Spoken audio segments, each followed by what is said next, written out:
Data governance is the management of data throughout its life cycle in an organization. So maintaining who has access to it, monitoring its use in an ongoing way.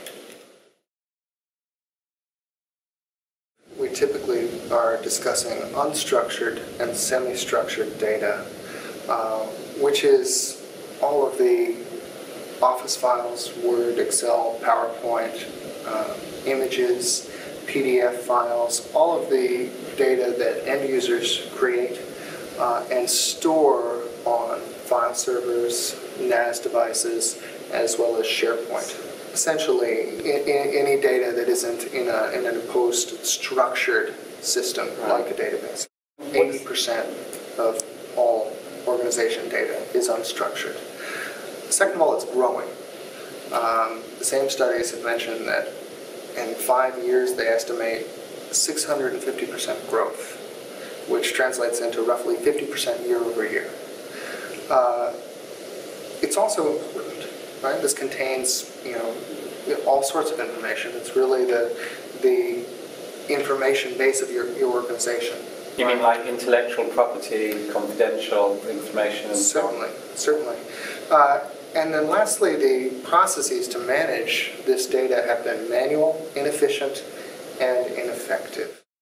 One way that organizations have tried to make this work is to scan their repositories for things that they know are important, such as credit card numbers, personal information, maybe keywords like confidential or top secret or project names.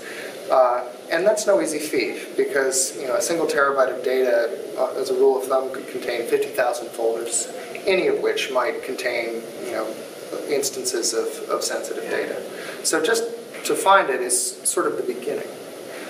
Once we find it, now we have to identify who does this belong to, who has access to it, who's been making use of that access, and how do we remediate those folders that contain sensitive data that are exposed to a large number of people.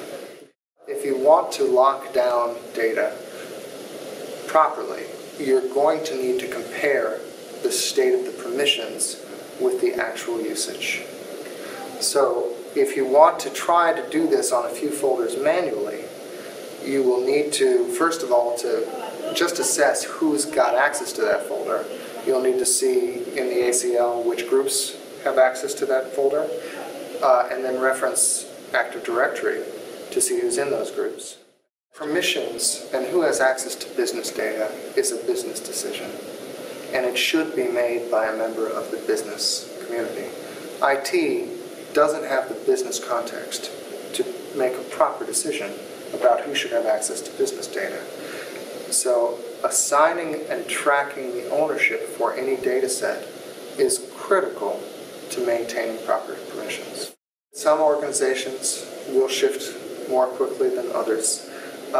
Often a compelling event will encourage an organization to shift, but really there's a consciousness about these business decisions. When the business realizes that IT is in fact making decisions about who should have access to data, eventually somebody realizes that's not the way it should be, right? So that may take a little bit of time, but business decisions should be made by a member of the business.